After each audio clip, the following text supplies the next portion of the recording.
추미애 장관은 손준성 인사 때 청와대와 여당에서 유임을 압박했다고 했죠. 네, 그렇게 보도가 된 걸 봤습니다. 그런데 손준성 검사는 윤석열 사람입니까? 대검 부장들 인사와 함께 그 뒤에 한 4가지 정도의 근거를 놓고 볼 때 손준성 검사는 윤석열 전 검찰총장에 가장 가까웠던 측근 중에 측근입니다. 지금 장관은 너무 제보자의 말에 따라서 오락가락합니다. 그리고 이 자칫 제보자의 말에 따라 수사가 좌지우지되는 꼴이. 저는 이 사건을 접하고 지금까지 단 한 차례도 오락가락한 적이 없습니다. 윤지호 사기꾼과 너무 닮았습니다. 제가요? 이 사건의 꼬라지가요. 행국이 보면은 그러다가 윤지호처럼 캐나다나 미국으로 출국하면 어떻게 하실 생각입니까?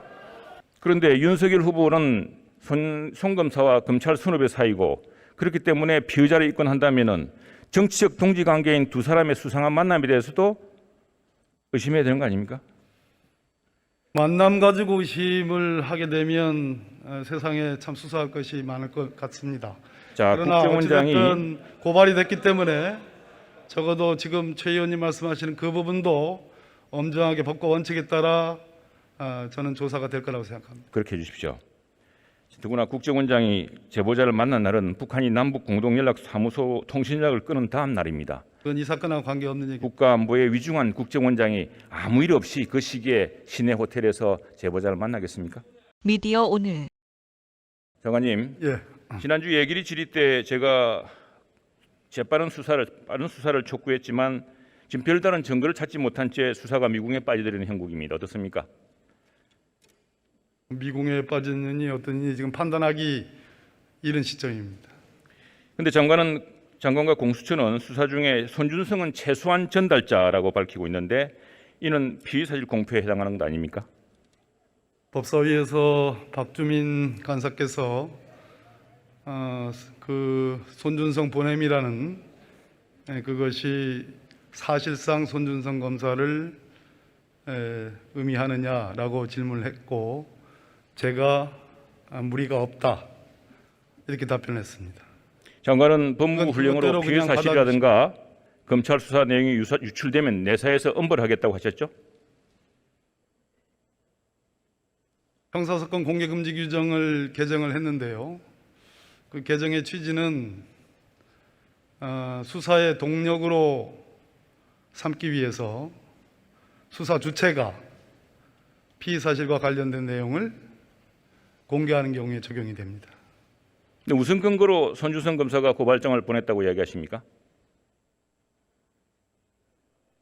공익신고자인 조성은 씨의 여러 인터뷰, 텔레그램이라는 조작 가능성이 극히 희박한 그러한 디지털 정보, 또 조성은 씨가 대검 감찰부와 공수처에서 나가서 그 인터뷰 내용과 동일한 취지의 진술 이런 것들입니다. 법무부 장관이 일반 독자보다 못한 추리력으로 지금 상황을 전개하고 계십니다. 그건 잘못된 판단이십니다.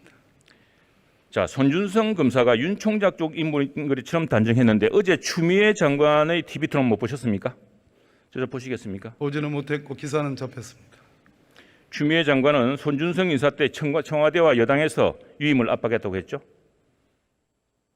네, 그렇게 보도가 된 걸 봤습니다. 그런데 손준성 검사는 윤석열 사람입니까? 적어도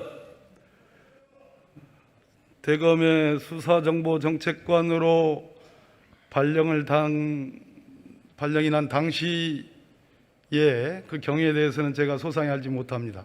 그러나 그 뒤에 대검 부장들 인사와 함께 그 뒤에 한 4가지 정도의 근거를 놓고 볼 때 손준성 검사는 윤석열 전 검찰총장에 가장 가까웠던 측근 중에 측근입니다. 지금 예단에 예단을 거듭하고 있습니다.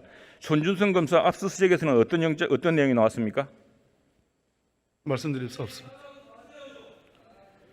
자, 제보자가 텔레그램 방을 폭파했다고 했습니다. 폭파 이유는 무엇 때문이라고 생각하십니까? 역시 말씀드리기 어렵습니다. 이상하지 않습니까? 제보 하루 전날 대화방을 삭제하고 핸드폰을 전달했습니다.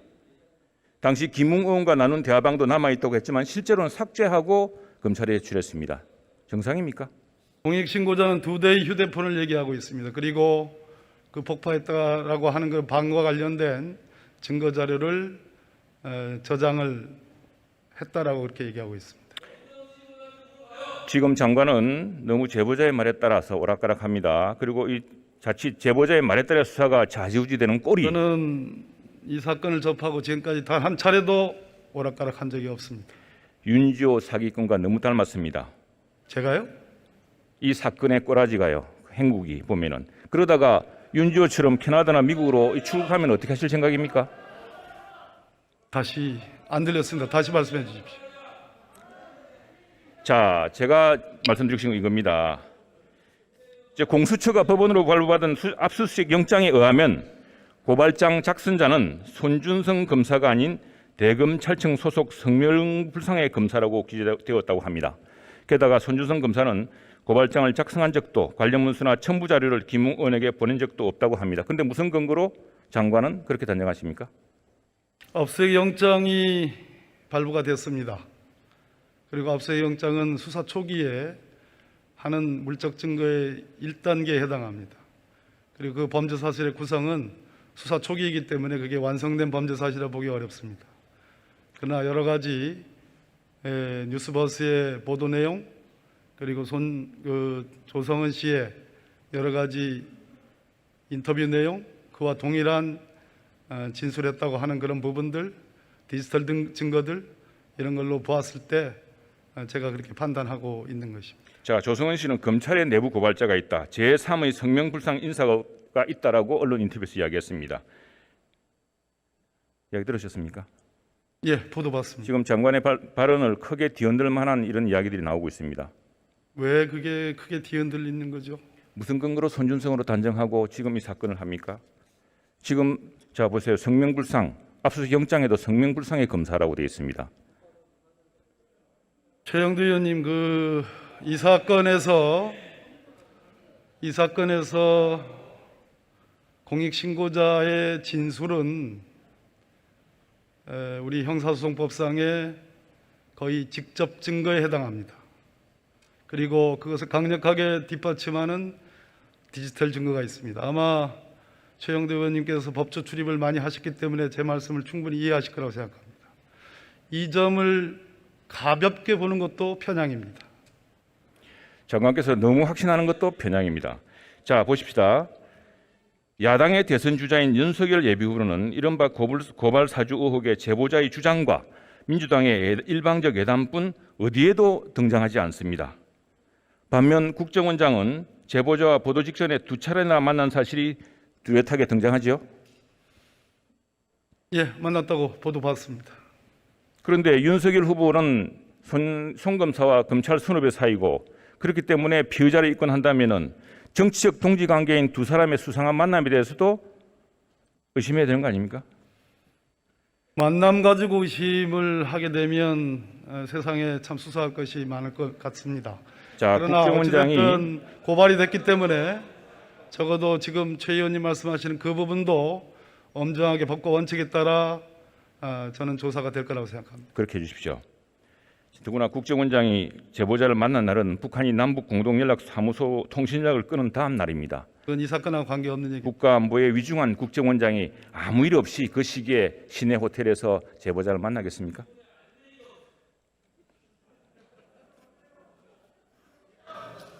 자, 들어보십시오. 자, 그러면 다시 다른 걸 하겠습니다. 자, 성남 대장동 사건이랑 들어보셨죠? 예. 엄청난 사건입니다. 민주당의 이재명 경기지사와 관련해서 또 고발이 이루어지면은 바로 피의자로 입건하실 의향이 있습니까? 현재 공수처에 고발이 된 것으로 알고 있습니다. 공수처는 제 소관이 아니고요.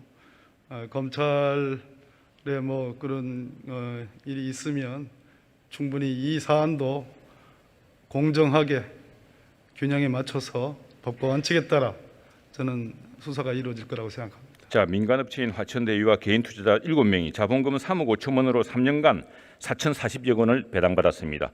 수익률이 무려 1,000수백 배입니다. 그런데 이재명 지사 측은 이걸 투자 리스크에 대한 보답이라고 합니다. 그런데 개발 사업의 투자 리스크는 시장에 인허가입니다. 그러니까 리스크를 제거해 주는 사람은 시장이지요. 이게 굉장히 피의자의 가능성이 높습니다. 동의하십니까? 구체적인 사정에 대해서는 제가 뭐라고 말씀드리기는 좀 이른 것 같습니다. 공정하게 똑같이 피의자로 조사해 주십시오. 자, 지금쯤이면 역대 정부는 극우 내각을 구성하거나 중립적인 인사로 대선 관리를 했습니다. 심지어 김영삼 대통령은 여당 사무총장이 김대중 당시 민주당 대선 후보의 비자금 증거까지 들고 나와 기자회견을 했지만 선거 중립을 이유로 검찰 수사를 중단시켰습니다. 그런데 법무부 장관께서는 선입견, 예단, 제보자의 말, 인터넷 언론의 보도를 근거로 이 사건의 프레임을 예단하고 계십니다. 이것이야말로 다분히 선거 정치 공각에 가담하는 행위가 될 수 있습니다. 동의하십니까? 선거를 앞두고 있다고 해서 이 사건이 가리키는 현재까지의 객관적인 증거들을 무시하고 그것을 눈감아 버리는 것도 저는 편향이라고 생각합니다. 저나 선거 주무부처인 행안부 장관도 저는 이 대선을 앞두고 정치적 중립성을 잃고 있다고 저 스스로 또 행안부 장관께도 제가 여쭤봤습니다. 그렇지 않다고 생각합니다. 앞뒤가 맞지 않은 발언과 제보자에 의존하는 일방적, 옛날에 김대엽도 제보자였습니다. 김대엽도요 엄청난 의인 대접을 받았습니다. 사건이 다릅니다. 김대엽이 처음에 제시했던 그 녹음 파일과 그것은 전문 진술을 담았던 녹음 파일들입니다. 그러나 지금 아까 제가 말씀드렸듯이 이 사건은 그 시대의 변화를 반영하는 디지털 증거가 있습니다. 상당한 수사 결과를 보고받으셨습니까? 조작하기가 어려운 것입니다. 장관의 말씀은 나중에 큰 업보로 들어올 겁니다. 듣고 오십시오. 자, 이제 그냥 스스로 국회에 들어와서 민주당 대선 후보, 민주당 정권 재창출을 위해서 직접 뛰는 게 어떻습니까?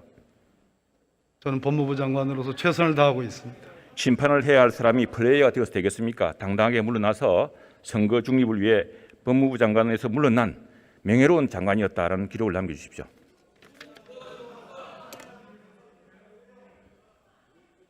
제 의원님 말씀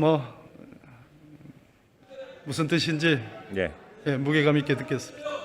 들어가십시오. 자.